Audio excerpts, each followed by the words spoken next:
Pemirsa selamat pagi, selamat datang Fajar Baru 2024, selamat tinggal 2023, tahun yang penuh drama. Tahun yang diwarnai sejumlah kisah gembira, namun tidak sedikit diwarnai cerita sedih dalam berbangsa dan bernegara. Di tengah pertumbuhan ekonomi yang stagnan di kisaran 5%, kehidupan politik dan hukum menorehkan potret kelam. Langit mendung masih menggelayut di bumi pertiwi. Publik menyaksikan dengan telanjang bagaimana penyelundupan hukum terjadi melalui putusan Mahkamah Konstitusi tentang batas usia calon presiden dan calon wakil presiden. Putusan yang ditandai pelanggaran etika berat itu akhirnya memberikan karpet merah untuk putra sulung Presiden Joko Widodo, Gibran Rakabuming Raka dalam berkontestasi pada pemilihan Presiden 2024. Inilah editorial Media Indonesia edisi Senin 1 Januari 2024. Dengan tema optimisme seutuhnya bersama saya Maria Lizia Hasni. Seperti biasa Anda juga dapat berpartisipasi dan berinteraksi melalui telepon interaktif di nomor 021 583 99 100. Dan pagi hari ini telah hadir bersama saya anggota Dewan Redaksi Media Group Abdul Kohar. Selamat pagi Bang Kohar. Selamat pagi Maria. Selamat tahun baru. Selamat tahun baru 2024. Optimisme seutuhnya ya Bang ya. Iya betul. Itu yang akan... Jadi jangan setengah-setengah.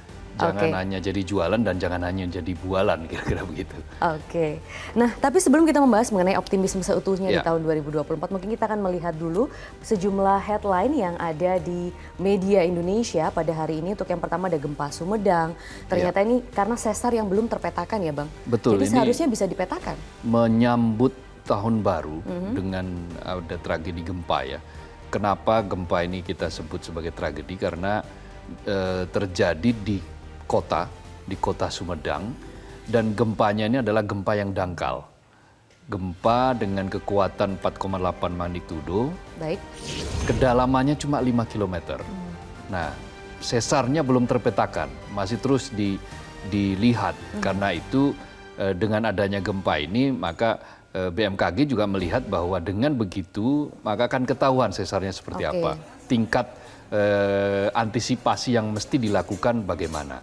Nah, dengan adanya gempa itu ada beberapa kerusakan meskipun tidak begitu parah begitu ya. Tetapi ya setiap saat, setiap waktu harus waspada.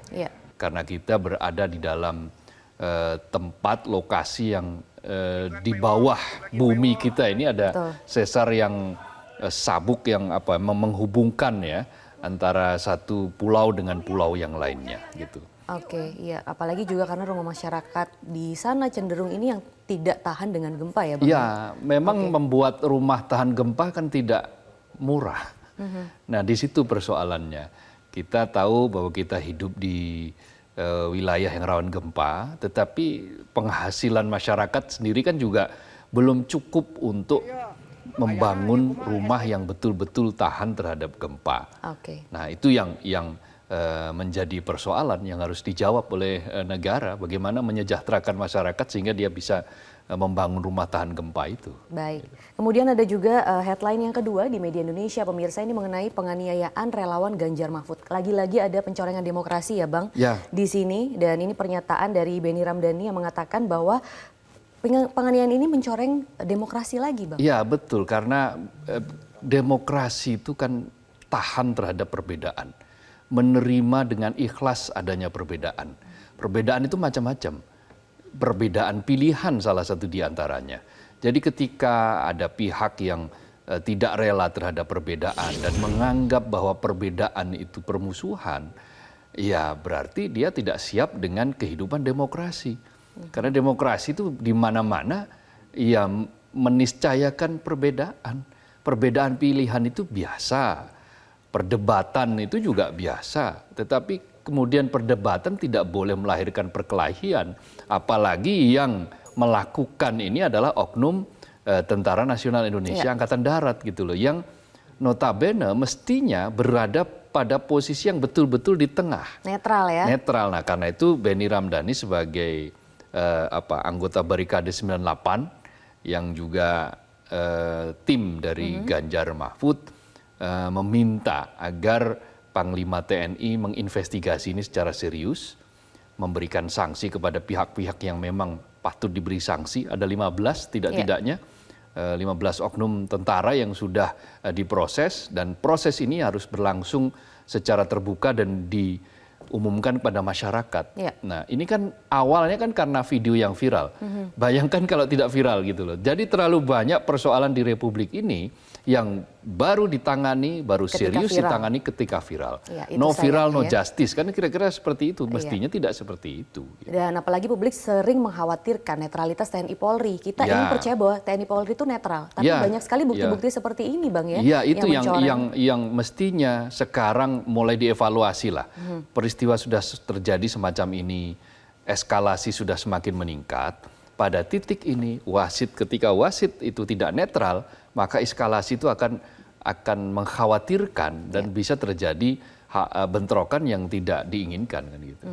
Dan yang terakhir Bang juga ini menggelitik ya. Ya. Ada doa dan juga harapan dari calon presiden nomor urut 01 Anies Baswedan yang menyatakan bahwa mendoakan kesuksesan di tahun baru ini, dan yang paling penting bagi yang belum mendapatkan jodoh segera untuk mendapat jodoh. Ya, ini adalah sebuah doa yang paling dibutuhkan oleh mereka-mereka yang masih muda, mereka-mereka yang masih jomblo begitu.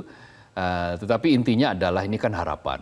Anies ingin menumbuhkan harapan di kalangan siapapun, di kalangan muda, bahwa banyak-banyaknya harapan itu ya bagaimanapun tetap harus kita apungkan, meskipun situasinya mungkin kita sedang bersedih, kita sedang dalam situasi yang tidak nyaman, atau bahkan di beberapa titik Republik ini, masyarakat publik ini dilanda kecemasan. Nah, Anies melalui berbagai macam platform kan sering mengajak kaum muda untuk mengembangkan optimisme, untuk tidak apatis, silakan bermimpi, mimpi itu gratis gitu kan, mumpung mimpi itu gratis maka bermimpilah gitu kan. Punya harapan itu akan lebih baik, dan itu yang diharapkan terjadi di 2024. Ingat bahwa 2 kali Anies live di platform TikTok itu kan sambutannya luar biasa ternyata kan. Yang pertama ada 300.000 yang menonton langsung lebih. Kemarin yang kedua itu 400.000. Nah, ini kan menunjukkan bahwa mereka ingin dekat gitu. Dan Anies mencoba untuk dekat, dan isu-isu yang dibahas juga isu-isu yang sangat relate dengan anak-anak muda gitu ya. Termasuk diantaranya adalah segera dapat isu jodoh. segera berjodoh itu, segera untuk mendapatkan jodoh itu. Oke, tadi Bang Kohar bilang Anies ingin menumbuhkan harapan. Nah, kita juga ingin, publik juga ingin Bang, memiliki harapan yang tinggi, memiliki optimisme yang tinggi, yang seutuhnya. Tapi seutuh apa yang bisa kita ciptakan di sini di tengah masalah, misalnya masalah pencorengan demokrasi yang kita lihat kemarin di Mahkamah Konstitusi, kemudian di tengah juga masalah pemimpin tertinggi lembaga korupsi di Indonesia ternyata juga terjerat korupsi. Ya, korupsinya korupsi puncak lagi kan, betul. pemerasan gitu. Dan sampai sekarang belum ditahan, ya kan? Betul. Kemudian juga bagaimana dengan pertumbuhan ekonomi kita yang stuck di kisaran 5% dalam 9 tahun terakhir. Itu kan miris, Bang. Betul. Nah, ini begini, ini yang paling penting dari seorang pemimpin. Pemimpin itu kan levelnya banyak ya. Dari level pusat sampai level daerah. Yang dibutuhkan dari seorang pemimpin itu adalah menghadirkan apa yang disebut dengan political hope. Politik harapan. Bukan political fire, bukan politik ketakutan. Nah, bukan politik kecemasan. Apa yang terjadi di 2023 ketika sebagian masyarakat mulai merasakan cemas. Macam-macam cemasnya. Cemas secara ekonomi. Kayaknya paling banyak itu, Bang. Ya, karena masyarakat bawah sekarang semakin dilanda kecemasan apa yang harus mereka makan untuk esok hari, untuk hari ini, untuk esok hari. Karena apa? Karena harga-harga kebutuhan pokok yang merangkak naik. Beras terutama ya, yang sekarang sudah tidak bisa turun. Di angka ya medium kita temukan sudah 13.000 lebih, bahkan ada yang 14.000. Beras premium harganya sudah 15.400 misalnya. Nah, itu kan sebuah kenaikan harga yang luar biasa.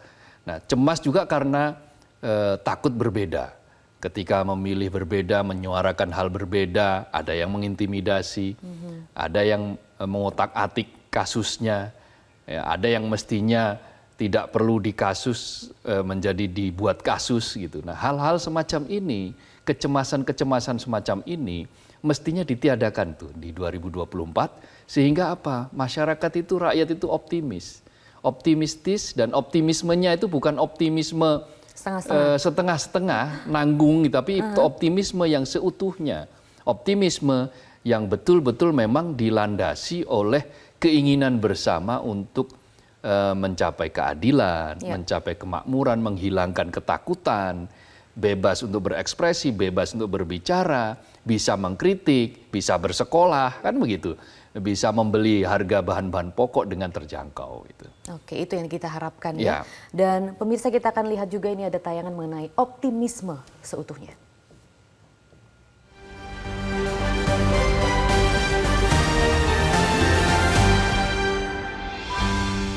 Optimisme seutuhnya.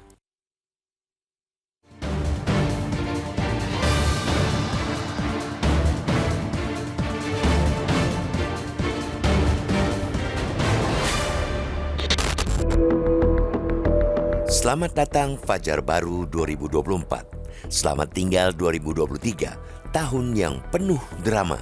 Tahun yang diwarnai sejumlah kisah gembira, tapi tidak sedikit diwarnai cerita sedih dalam berbangsa dan bernegara. Di tengah pertumbuhan ekonomi yang stagnan, 5%, kehidupan politik dan hukum menorehkan potret kelam. Langit mendung masih menggelayut di bumi pertiwi. Publik menyaksikan dengan teranjang bagaimana penyelundupan hukum terjadi melalui putusan Mahkamah Konstitusi tentang batas usia calon presiden dan calon wakil presiden.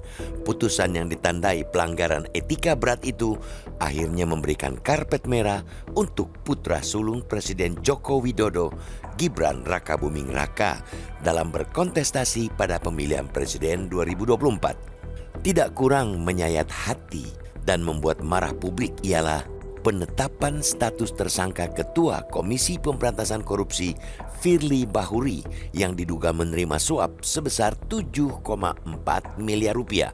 Kasus Firly mencatatkan sejarah paling buruk yang menimpa lembaga anti rasuah sekaligus menggenapkan tragedi trias politika yang korup di negeri ini setelah Ketua DPR Setia Novanto, Ketua DPD Irman Gusman, Ketua Mahkamah Konstitusi Akil Mokhtar, dan sejumlah pembantu presiden yang terlebih dahulu terjerat kasus serupa. Meski lembaran lama penuh tragedi, lembaran baru 2024 harus kita sikapi dengan optimisme yang membuncah.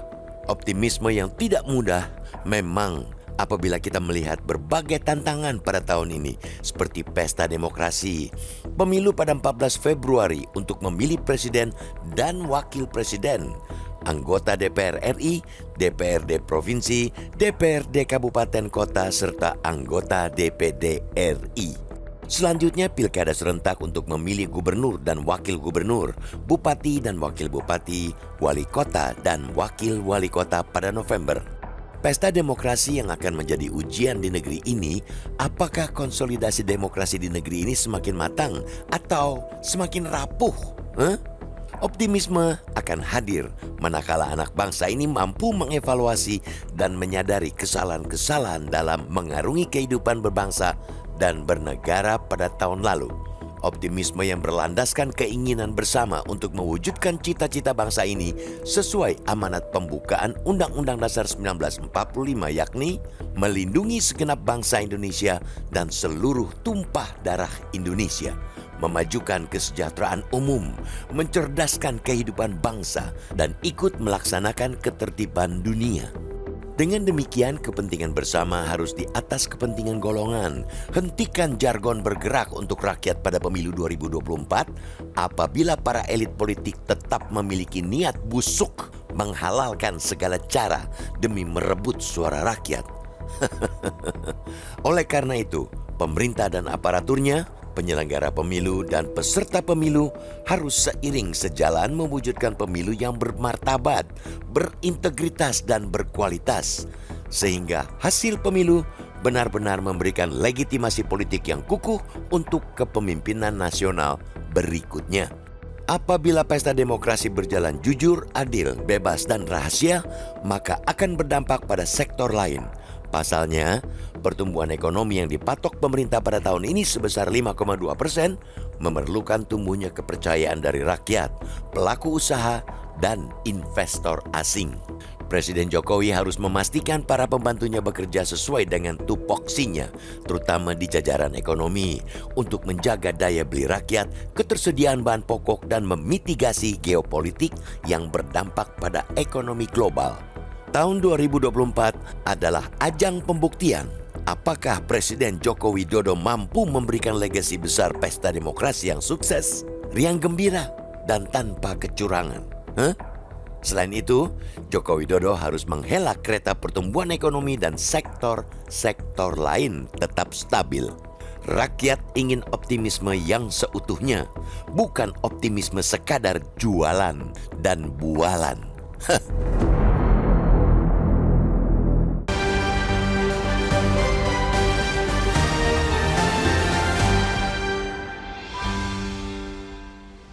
Pemirsa, kami ingatkan Anda bisa berpartisipasi dan juga berinteraksi terkait tema yang akan kami bahas dalam editorial hari ini melalui telepon interaktif di nomor 021 583 99 100. Editorial Media Indonesia akan kembali usai jeda. Tetaplah bersama kami.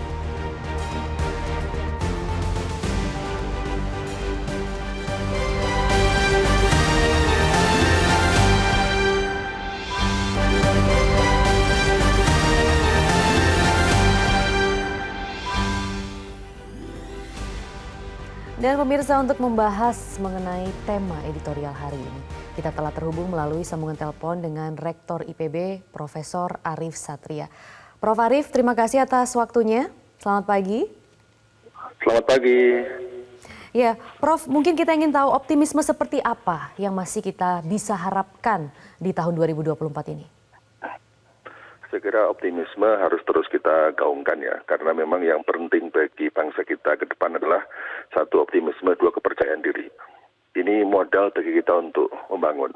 Apalagi kita sudah ditargetkan ya pada tahun 2045, 2070 akan menjadi nomor 4 besar di dunia, yang kemudian membutuhkan stabilitas pertumbuhan sekitar 6% ya selama kurun waktu tersebut. Ini hanya bisa tercapai kalau pertumbuhan itu berkualitas. Dan pertumbuhan berkualitas itu akan bisa tercapai kalau kita memiliki strategi industrialisasi yang tepat. Ya. Nah, oleh karena itu sekarang ini kan sedang disiapkan draft rencana jangka panjang pembangunan nasional yang masih di DPR. Nah, moga-moga diberikan momentum untuk benar-benar merumuskan strategi pembangunan jangka panjang ini dengan tepat, sehingga fenomena deindustrialisasi tidak terjadi lagi. Karena kan 2013 hingga 2022 terjadi penurunan pangsa sektor industri terhadap PDB nasional. Oleh karena itu, kita perlu reindustrialisasi dan kita harus memilih sektor-sektor yang memang membawa transformasi ekonomi yang bisa beriringan dengan transformasi sosial. Ya, kalau tentu sektor yang paling cocok ya untuk dikembangkan di Indonesia adalah sektor agromaritim, sektor kelautan, perikanan, pertanian, kehutanan, peternakan yang berbasis pada sumber daya hayati. Ini akan bisa menjamin partisipasi masyarakat dalam ekonomi nasional. Kalau makin banyak masyarakat yang terlibat, saya yakin ini akan semakin berkualitas pertumbuhan itu. Oleh karena itu, optimisme di level elit, kemudian diturunkan ke level tengah hingga pada grassroots, itu harus dibangun bersama. Tidak bisa optimisme hanya pada elit atau optimisme pada rakyat, tapi optimisme secara keseluruhan ini harus kita bangun. Oleh karena itu, yang paling penting adalah pilihan strategi pembangunan. Jangan hanya bertumbuh pada pertumbuhan, tapi juga pertumbuhan yang berkualitas dengan satu prinsip pilihan yang sektor yang tepat. Kemudian yang kedua adalah yang perlu dibangun juga revolusi pola pikir, revolusi mindset. Karena untuk bisa membangun optimisme, orang akan optimis kalau punya mindset yang positif. Jadi mindset yang positif itu adalah mindset yang yakin bahwa kita bisa berubah dan kita bisa mengubah. Dan oleh karena itu, untuk bisa memiliki mindset itu, kita harus punya cita-cita, punya mimpi, punya visi. Yang tadi sudah saya sebutkan, visi kita 2045 sebagai sebuah obsesi, sebuah cita-cita yang harus kita wujudkan. Dan itulah revolusi mindset harus kita dorong. Dengan demikian kita harus terus belajar dan bekerja keras. Karena mimpi besar itu menjadi faktor faktor yang bisa menarik kita untuk bisa bekerja keras, untuk cepat terus belajar agar bisa mencapai apa yang kita inginkan itu. Baik. Prof. Arief, sebenarnya kalau dari strategi pembangunan pertumbuhan berkualitas ini sebenarnya apa yang bisa kita pelajari? Apa yang harus kita tinggalkan dan apa yang harus kita kembangkan mengenai hal ini? Karena kalau misalnya kita berbicara mengenai revolusi mindset, itu kan sebenarnya juga sudah digaungkan di awal-awal ada revolusi mental. Yang kita tahu mungkin sekarang tidak begitu berjalan dengan maksimal. Nah, sektor-sektor yang juga tadi Prof. Arief sebutkan, yaitu yang bernaung di sumber daya hayati, itu strateginya harus seperti apa sih, Prof? Makanya strategi yang paling penting adalah pada kerangka jangka panjang yang holistik. Dalam rencana jangka panjang yang sekarang sedang dirumuskan di DPR, ini harus memuat secara lebih eksplisit. Kira-kira kita jalur atau track ya untuk menuju 2045 dengan pertumbuhan yang berkualitas itu melalui sektor mana. Jadi saya melihat bahwa kita ini kadang-kadang hanya berpikir pertumbuhan. Ya saya kira ini karena target yang sudah ditetapkan di APBN. Tapi justru pada saat yang sama bahwa target pertumbuhan yang berarti ada transformasi ekonomi, yang paling penting adalah sekarang harus diiringi oleh transformasi sosial. Mengapa saya mengatakan sektor tadi? Karena sektor itu memungkinkan terjadinya transformasi sosial, ya. Karena berkaitan dengan kesamaan struktur sosial masyarakat kita. Oleh karena itu, kalau kita ini bisa terus mendorong transformasi ekonomi, beriringan dengan transformasi sosial, itu akan membuat pemerataan yang lebih baik. Karena kalau kita hanya transformasi ekonomi yang didorong, tanpa ada transformasi sosial, tanpa ada keterlibatan masyarakat, yang terjadi adalah ketimpangan. Nah, oleh karena itu yang kita harus tinggalkan adalah ketimpangan, yang saat ini masih 0,38 sekian ya, yang memang dalam indeks generasi tadi masih timpang yang harus segera kita turunkan.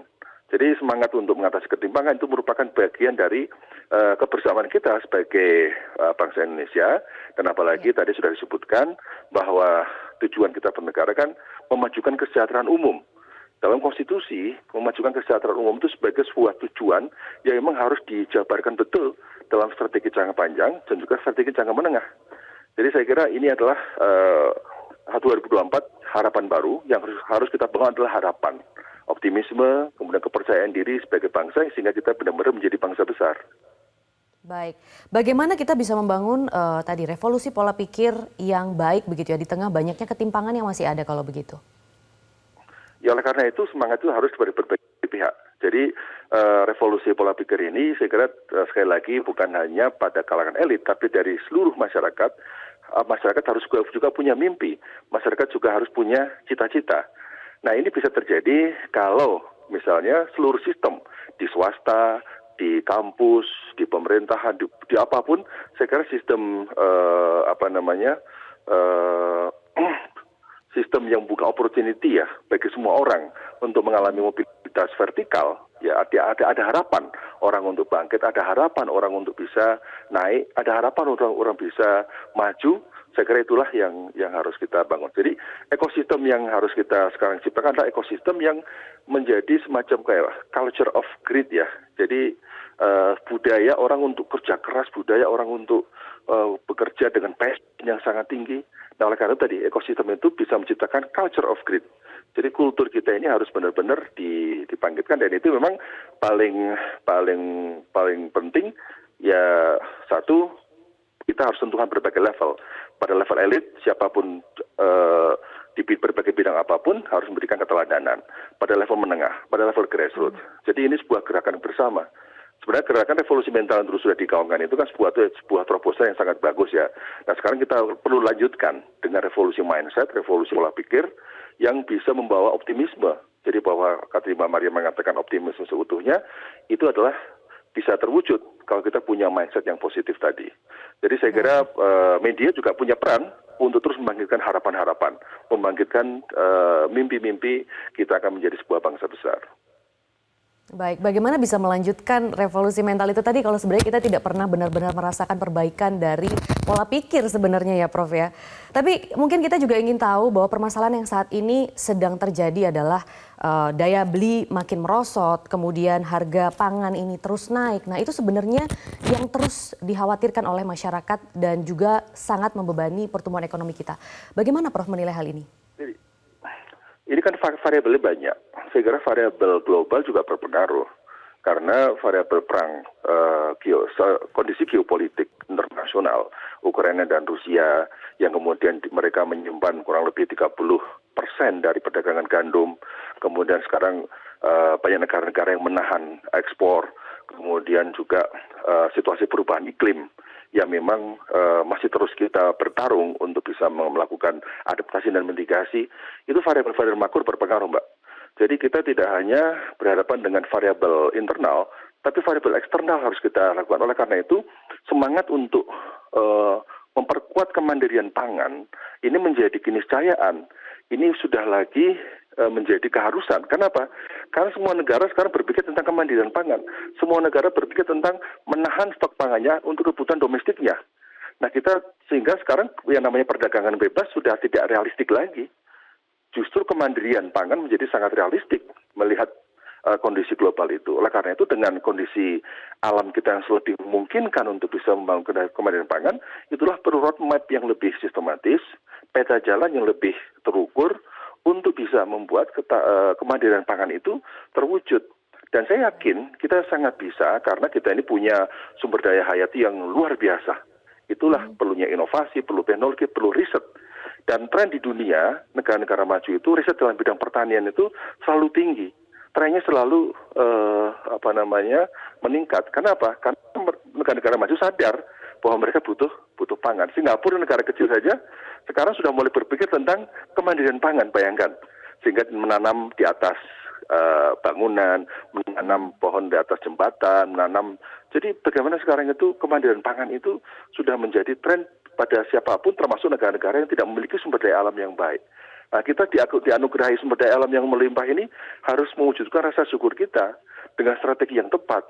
Oleh karena itu lagi-lagi kepercayaan diri dan optimisme itulah harus kita bangun sehingga kita benar-benar bisa mewujudkan kemandirian pangan itu karena kemandirian pangan menjadi fondasi untuk kegiatan ekonomi. Bung Karno pernah mengatakan pangan itu soal hidup mati sebuah bangsa. Jadi kalau kita melupakan aspek kemandirian itu berbahaya untuk masa depan bangsa Indonesia. Baik, lagi-lagi permasalahan kita memang bagaimana cara mengolah sumber daya hayati yang kita miliki yang berlimpah ini ya. Baik, kita akan membahas lebih lanjut, tapi terima kasih terlebih dahulu Rektor IPB Profesor Arief Satria sudah bergabung dan memberikan informasinya di Editorial Media Indonesia kali ini. Dan pemirsa, kami akan membahas lebih lanjut mengenai optimisme seutuhnya menyambut tahun baru ini. Tetaplah bersama kami hanya di Editorial Media Indonesia.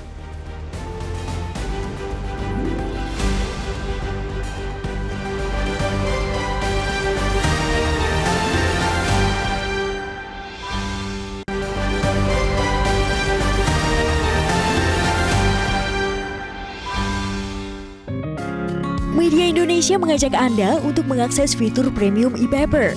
Dengan sajian konten berbasis intelektual dan meneguhkan kebangsaan, Media Indonesia tampil dengan lebih dinamis melalui e-paper Media Indonesia yang dapat Anda akses kapan saja, di mana saja. Caranya mudah, download aplikasi Media Indonesia di Android atau ketik link e-paper.mediaindonesia.com atau bisa scan QR Code pada layar kaca Anda. Klik tab e-paper di bagian samping layar tablet Anda, daftarkan data diri, serta pilih paket perlangganan e-paper Media Indonesia sesuai dengan kebutuhan Anda. Nikmati juga bonus spesial tambahan 4 halaman rubrik fokus setiap hari. Semua bisa Anda dapatkan hanya di e-paper Media Indonesia. Untuk informasi lebih lanjut, hubungi customer service di nomor 0811 1201 2018 atau kunjungi media sosial @mediaindonesia. Media Indonesia, referensi bangsa. Anda kembali di Editorial Media Indonesia dan kita akan langsung ke penelpon pemirsa. Sudah ada 3 penelpon yang bergabung. Yang pertama ada Bapak John Veto dari Batam. Selamat pagi Pak John, silahkan. Selamat pagi Mbak. Selamat pagi Bung Abdul Kohar. Salam sehat selalu. Ya, pertama saya mengucapkan selamat tahun baru pada kru Metro TV ya. Jadi begini, optimisme seutuhnya. Jadi saya pesimis dengan apa seutuhnya ini. Ya, dengan yang dibedah oleh editor, bukan optimis, pesimis ya, untuk 2024. Karena kita dah dipertontonkan ya, 1 tahun, 2 tahun lah, dari 2022 sampai 2023. Keanehan yang tidak masuk akal sehat, ya, menabrak-nabrak yang di luar contoh ya, keputusan MK nomor 90. Ya. Kalau saya anekdotkan nih putusan MK nomor 90 ini memang betul-betul menyakitkan. Kenapa? Sama lah dengan saya ya. Saya hilang 3 tahun, tak jumpa sama Abdul Qohar. Pokoknya jumpa, kemana aja Bang John gitu. Saya masuk penjara kemarin Bogor. Gara-gara apa? Gara-gara curi tali. Kenapa sampai 3 tahun? Karena di ujung talinya ada sapi. Sama lah dengan itu ya, putusan MK nomor 90. Itu malah masalah ketua KPK. Ya, Firly Bahuri. Udah tersangka, udah diapakan, ditolak apanya, tidak juga ditahan-tahan. Jadi banyak yang dipertontonkan. Itu juga dengan ekonomi, ya. Ekonomi dia bilang kemarin pernah dibedah juga 3.100.000 orang yang miskin, ya, miskin ekstrim katanya.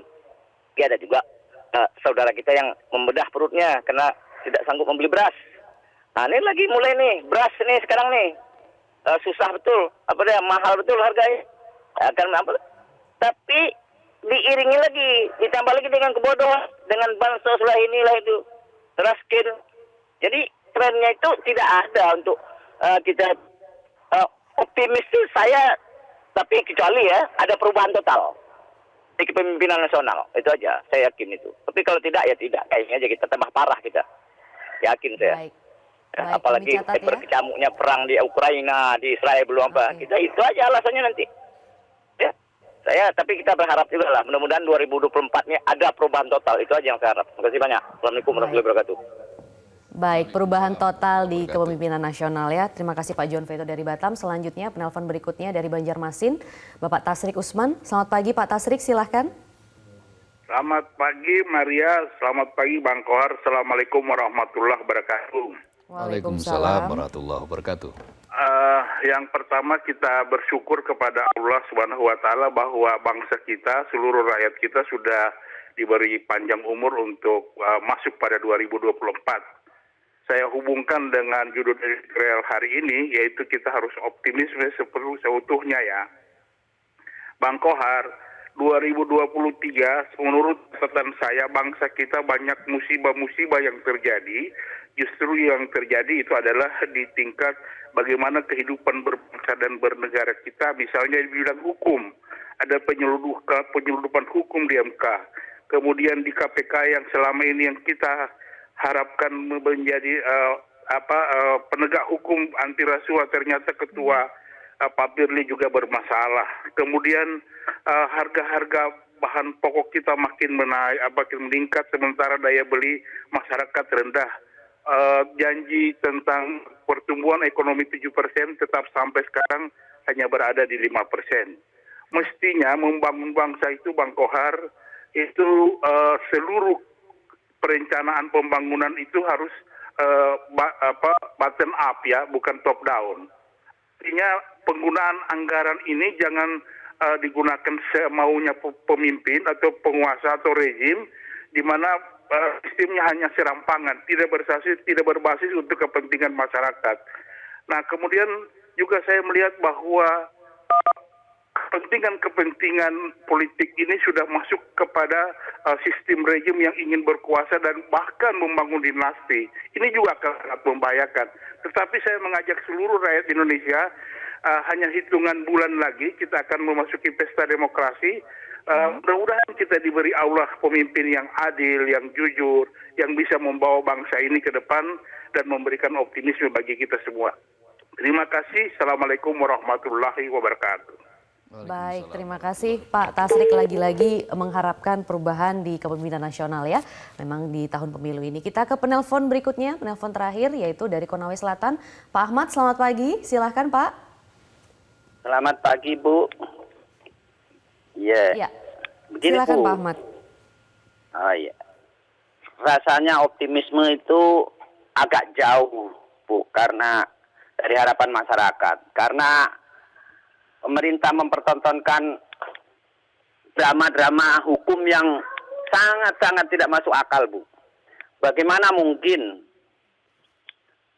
hasil dari MK yang dinyatakan bahwa Ketua MK melanggar hukum, mana hasilnya mau ditetapkan, sedangkan prosesnya sudah salah. Dan itu dianulir oleh Presiden. Bukankah begitu itu drama-drama yang dipertontonkan oleh pemerintah dalam hal ini negara? Ketua KPK, Ketua DPR, Ketua Mahkamah Konstitusi, semua terjerat hukum. Terus apalagi kira-kira Ibu? Sementara subsidi di mana-mana sudah dimanfaatkan oleh orang-orang besar. Terus kita rakyat kecil ini apa, Bu, yang akan diberikan oleh negara? Terima kasih, Bu. Baik, terima kasih Pak Ahmad untuk pendapatnya, Pak Ahmad dari Konawe Selatan. Baik, tadi pemirsa kita sudah mendengar 3 penelpon yang sudah bergabung di Editorial Indonesia. Nanti akan kita bahas lebih lanjut ya Bang mengenai hal ini. Ternyata keresahan-keresahannya sama, begitu ya. Tapi kita harus jeda terlebih dahulu. Pemirsa jangan kemana-mana, tetaplah bersama kami di Editorial Media Indonesia.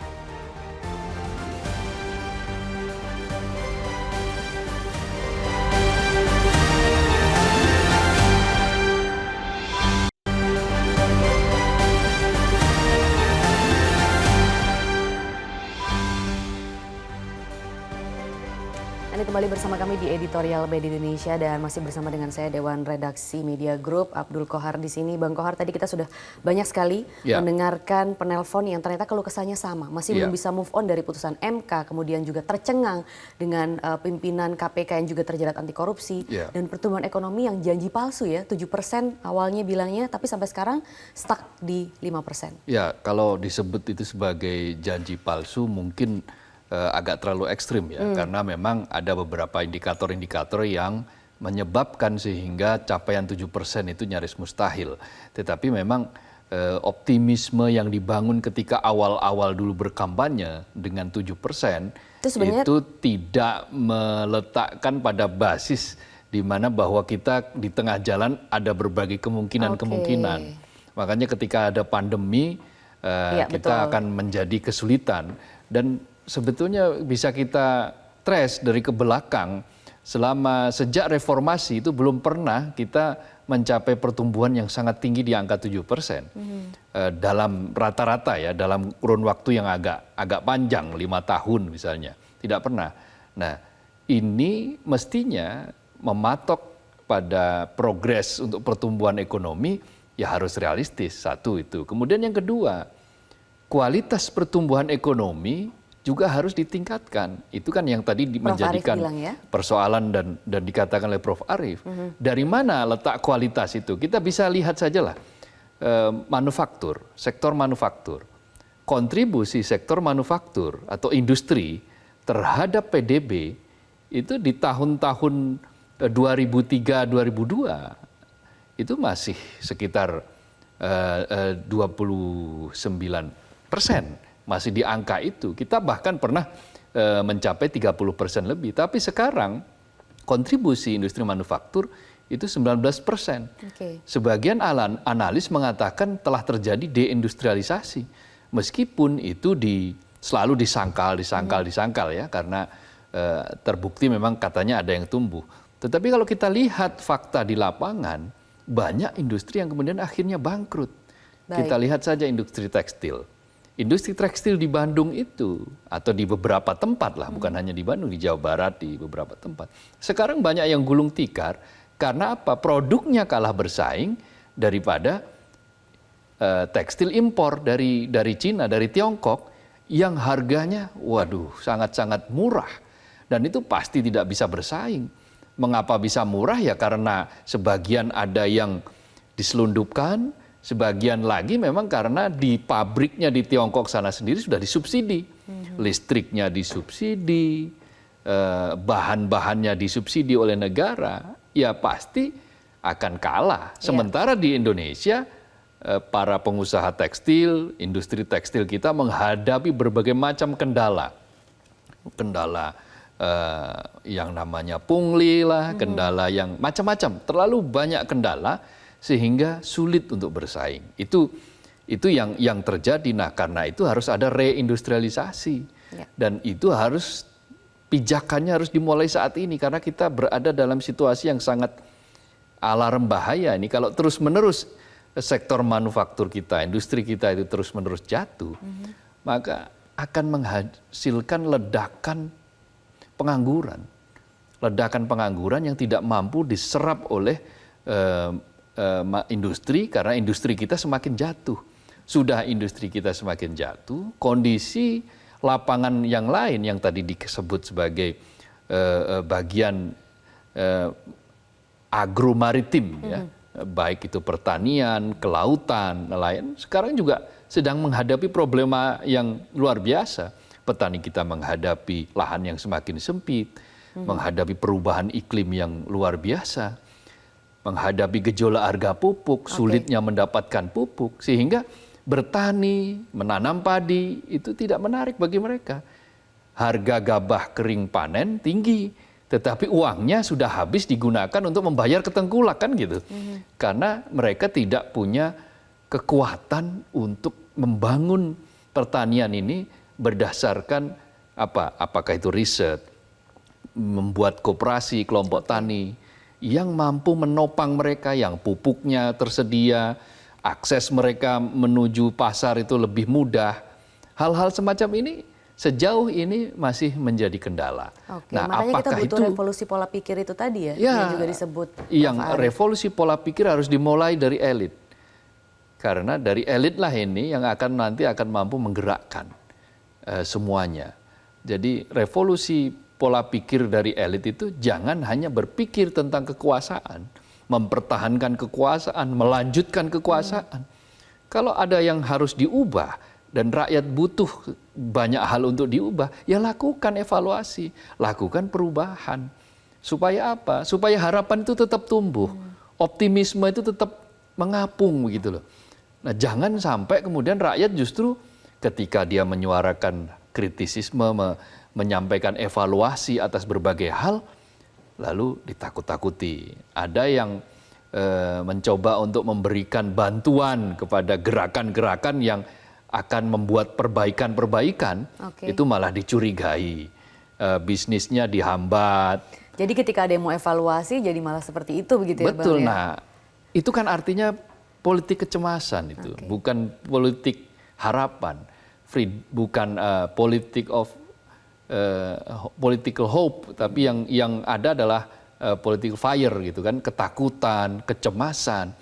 Nanti kalau saya mendukung dia, maka saya akan dipersulit, dikerangkeng dan seterusnya. Itu problematika yang memang hari-hari ini sedang dihadapi. Jadi di bidang ekonomi harus ada berbagai macam terobosan.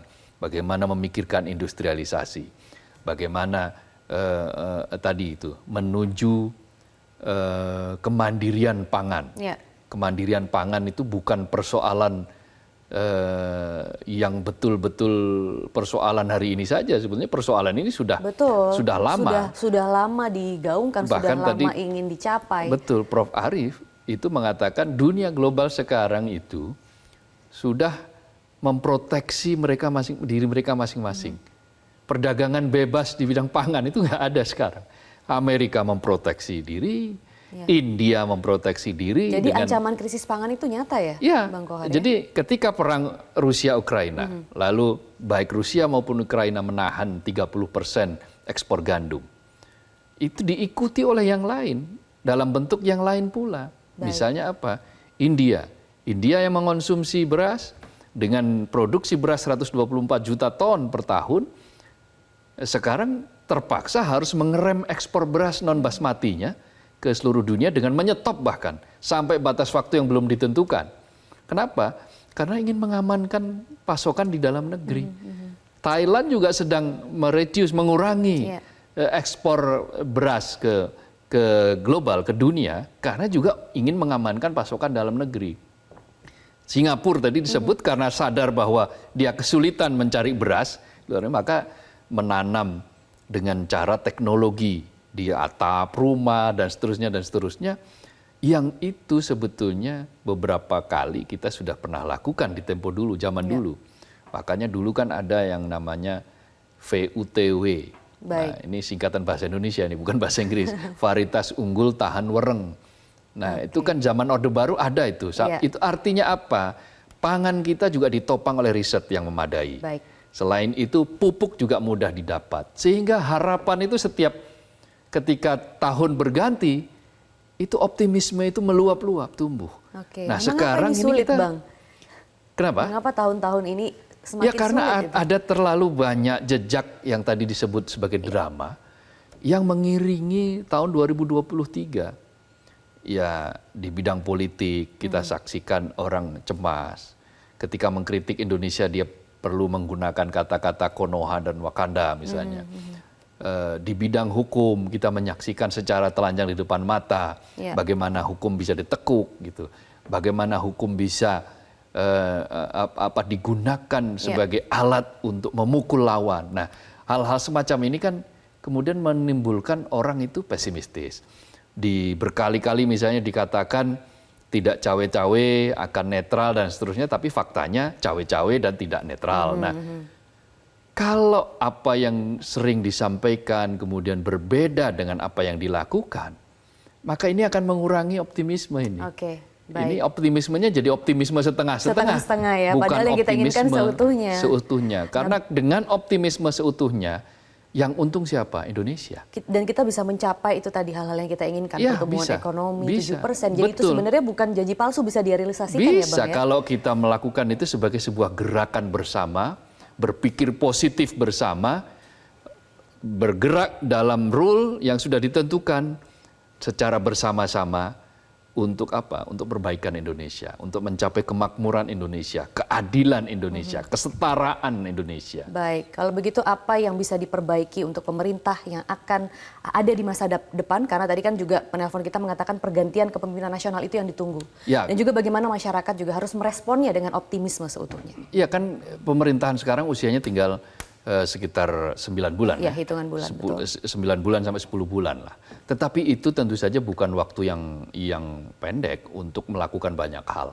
Masih bisa kita melakukan sejumlah hal, mulai melakukan perbaikan-perbaikan dengan fokus pada beberapa hal yang memang bertujuan untuk menggerakkan rakyat ini menuju perbaikan. Itu yang paling penting. Lalu kemudian yang kedua, kita akan menghadapi banyak sekali perubahan pimpinan. Di level paling puncak presiden sudah tidak bisa, periodenya sudah habis, maka harus berganti. Lalu nanti di bulan-bulan Oktober, November kita akan menghadapi pilkada serentak. Artinya pemimpin di level daerah juga semuanya berkontestasi baru. Nah, mudah-mudahan dengan semangat demokrasi, semangat kebaruan pemimpin yang baru ini, optimisme yang seutuhnya itu bisa betul-betul terwujud. Amin ya, kita akan tunggu ya Bang ya. Terima kasih anggota Dewan Redaksi Media Group Abdul Kohar sudah bergabung di Editorial Media Indonesia kali ini.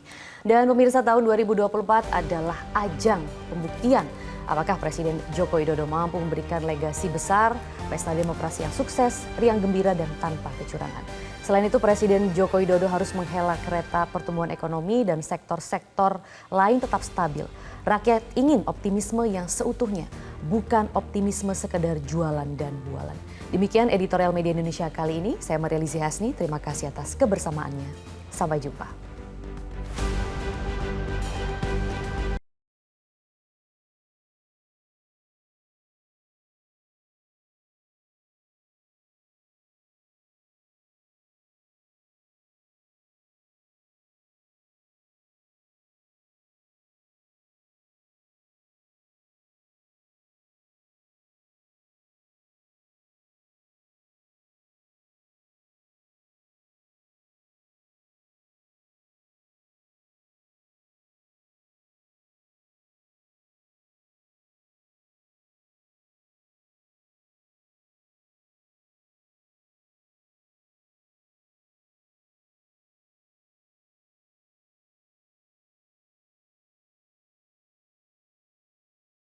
Jelajahi cara baru mendapatkan informasi. Download Metro TV Extend sekarang.